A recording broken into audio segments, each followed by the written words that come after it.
Hello dear students, कैसे हो आप सब? Hope you all are doing fine. My name is Bhavik Rana and welcome to today's video. Students, आज के वीडियो में हम 12th standard chemistry solution chapter के एक्सरसाइज के 1.19 एंड 1.34 क्वेश्चन देखने वाले हैं. सो क्वेश्चन नंबर 19 आपके स्क्रीन पे है. A solution containing 30 gram of non volatile solute exactly in 90 gram of water has a vapor pressure of 2.8 kilopascal at 298 Kelvin. Further, 18 gram of water is then added to the solution and the new vapor pressure becomes 2.9 kilopascal at 298 Kelvin. Calculate molar mass of solute and vapor pressure of water. तो students, ये question ना 4 से 5 mark में exam में पूछा जा सकता है. ठीक है, तो थोड़ा लेंदी है बट क्वेश्चन है बहुत सिंपल. क्वेश्चन को पहले समझो. एक सॉल्यूशन है जिसमें 30 ग्राम ऑफ सोल्यूट ऐड किया गया है और सॉल्वेंट जो है वाटर वो है 90 ग्राम.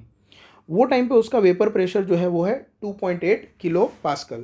तो ये चीज़ को नोट डाउन कर देते हैं. ठीक है, सो W2 सोल्यूट W2 जो है वो है 30 ग्राम. ठीक है, और वेट ऑफ सॉल्वेंट जो है वो है 90 gram and molar mass solvent का जो है वो हो जाता है 18 ग्राम पर मोल. ठीक है, और वो टाइम पे जो वेपर प्रेशर है दैट इज P1 नॉट, क्या दिया है वेपर प्रेशर ऑफ सॉल्यूशन, तो P1 नॉट नहीं P1 that is 2.8 kilo pascal. ठीक है, ये दे दिया है. फिर यही सॉल्यूशन में 18 ग्राम वाटर और ऐड किया गया, मतलब सॉल्यूशन एज इट इज था, 18 ग्राम वाटर इसमें और ऐड किया गया, मतलब सोल्यूट वही है W2 is equal to 30 gram as it is, पर उसमें 18 ग्राम और ऐड किया गया. तो 90 plus 18 that is 108 gram. Water ही है तो उसका मोलर मास जो है वो 18 ग्राम पर मोल ही रहेगा. और वो टाइम पे उस सॉल्यूशन का जो पार्शियल प्रेशर है वो बन जाता है 2.9 किलो पास्कल. ठीक है, और फिर हमें कैलकुलेट क्या करना है, molar mass of solute that is M2 calculate करना है और vapour pressure of water pure water that is P1 not calculate करना है. ठीक है स्टूडेंट, तो यहाँ पे ये न्यूमेरिकल थोड़ा लेंदी होने वाला है, तो पहले N1 कैलकुलेट कर देते हैं. N1 is equal to W1 by M1 that is 90 divide by 18. ठीक है, सो 90 डिवाइड बाई 18 जो है वो आएगा 6 नहीं 5 आएगा. ठीक है, 5 मोल. एंड सिमिलरली यहाँ पे N1 जो है वो 108 डिवाइड बाई 18 दैट इज़ 6 मोल आएगा. ठीक है, अभी हम M2 भी फाइंड करना है और P0 भी फाइंड करना है. तो फॉर्मूला रख देंगे P0 minus P divide by P0 is equal to N2 upon N1 plus N2.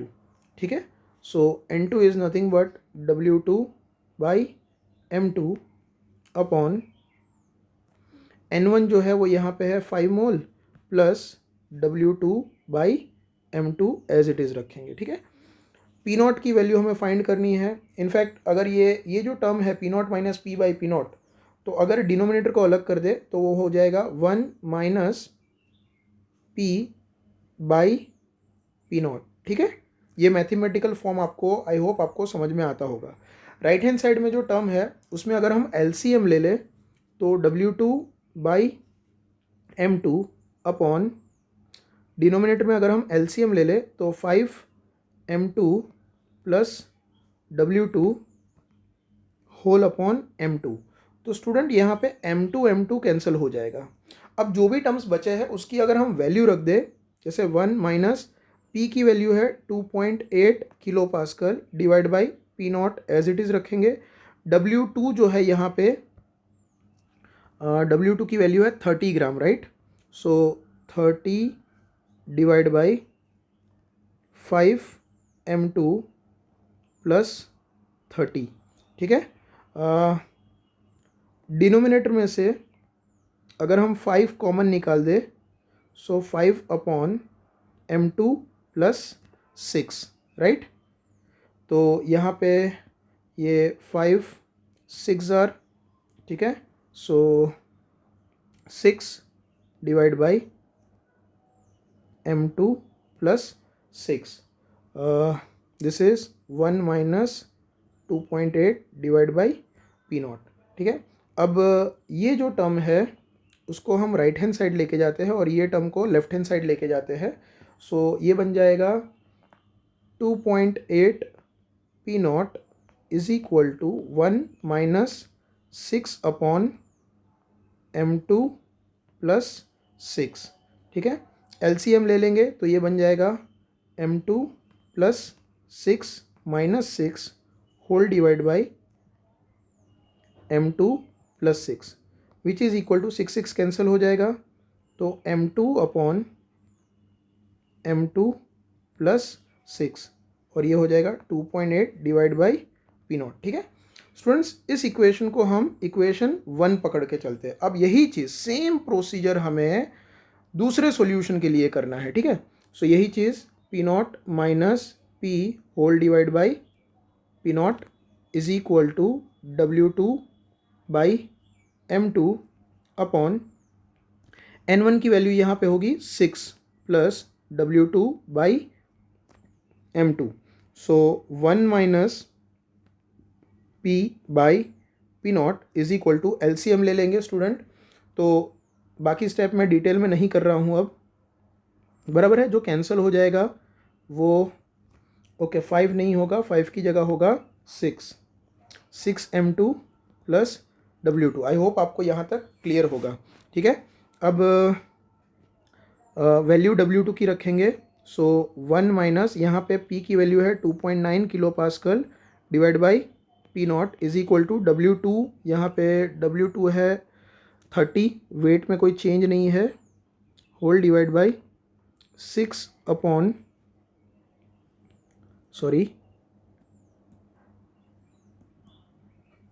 6m2 plus 30।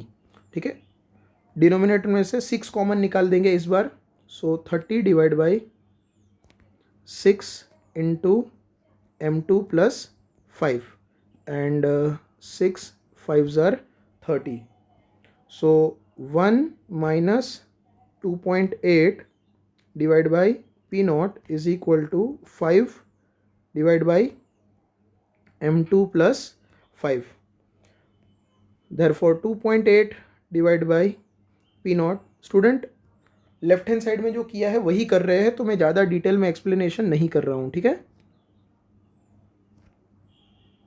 m2 plus 5 LCM लेने के बाद m2 plus 5 minus 5 whole divide by m2 plus 5, 5 cancel. So ultimately 2.9, यहाँ 2.8 नहीं आएगा, 2.9 आएगा। ठीक है, so 2.9 whole divide by P not is equal to m2 upon m2 plus 5। Later से ये हो जाता है इक्वेशन 6। ठीक 2।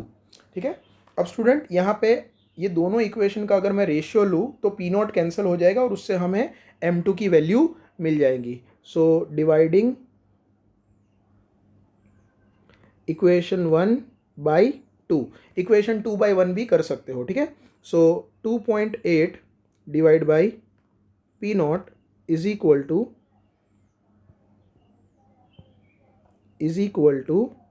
m2 upon m2 plus 6 whole divide by 2.9 divide by P not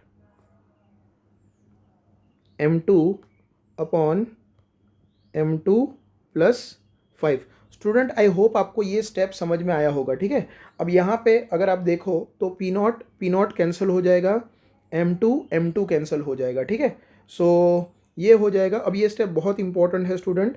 therefore 2.8 divide by 2.9 is equal to, अब ये समझो student, m2 plus 5 divide by m2 plus 6। ये क्या हुआ स्टूडेंट? देखो ये जो टर्म है, ये टर्म ये न्यूमरेटर है ठीक है, ये डिनोमिनेटर है, तो न्यूमरेटर का डिनोमिनेटर डिनोमिनेटर में जाएगा और डिनोमिनेटर का डिनोमिनेटर न्यूमरेटर में जाएगा। ठीक है, तो ये हमने किया है, ये मैथ से आई होप आपको ये समझ में आया होगा। ठीक है, सो देयरफॉर अब यहाँ पे ये 2.8 into m2 plus 6 is equal to 2.9 m2 plus 5। ठीक है, सो इसको हम यहाँ लेके गए और इसको यहाँ लेके गए। अब ब्रैकेट अगर खोल दे तो 2.8 m2 प्लस 2.8 इंटू 6 जो है वो आएगा 16.8 is equal to 2.9 m2 plus 2.9 into 5 अगर करोगे तो वो आएगा 14.5। ठीक है, सो देयरफॉर m2 को अगर सब्जेक्ट बनाए so 2.9 m2 minus 2.8 m2 is equal to 16.8 minus 14.5। I hope आपको ये समझ में आ रहा होगा।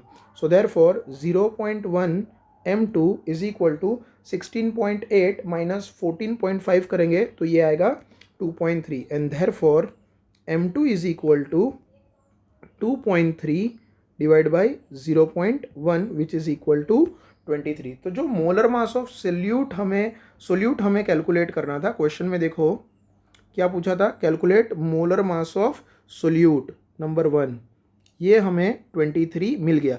अभी वेपर प्रेशर ऑफ वाटर भी कैलकुलेट करना है, तो m2 की वैल्यू मतलब P0 कैलकुलेट करना है, तो m2 की वैल्यू इक्वेशन 1 या 2 दोनों में से किसी में भी रखेंगे तो आंसर आ जाएगा। तो हम इक्वेशन 1 में m2 की वैल्यू रखेंगे। सो फ्रॉम इक्वेशन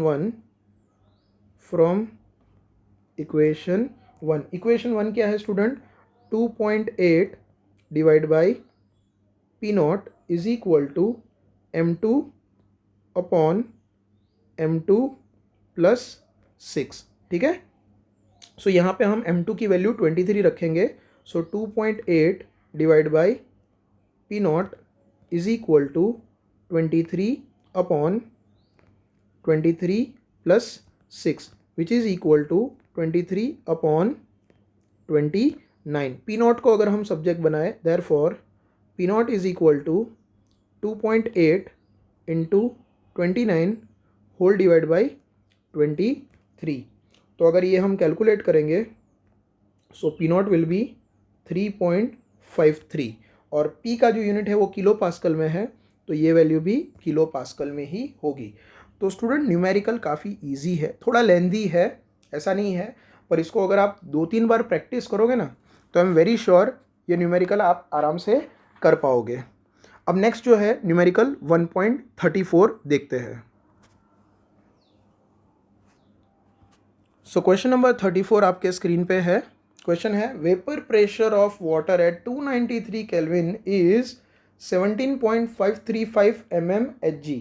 मतलब प्योर वाटर, प्योर सॉल्वेंट का वेपर प्रेशर दे दिया है 17.535 mmHg। ठीक है, calculate the vapour pressure of water मतलब के P1 कैलकुलेट करना है at 293 kelvin when 25 gram of glucose, W2 की वैल्यू दे रखी है 25 gram when dissolved in 450 gram of water. ठीक है, ग्लूकोज है तो उसका मोलर मास जो है वो हो जाएगा 180 ग्राम पर मोल और जो वाटर है उसका मोलर मास हो जाएगा 18 ग्राम पर मोल।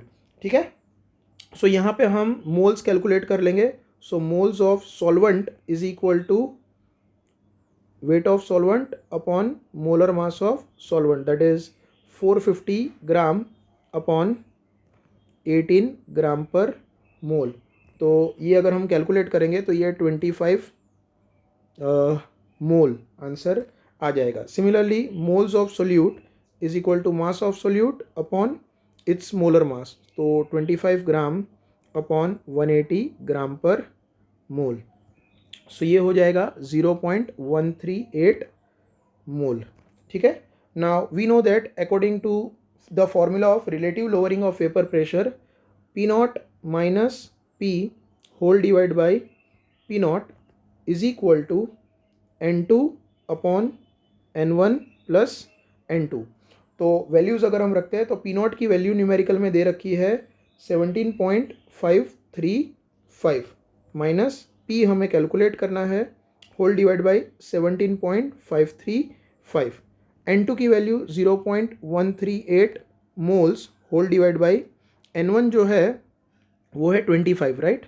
सो 25 प्लस N2 0.183, तो वो हो जाएगा 25.138 और दिस इज इक्वल टू 0.00549, ठीक है।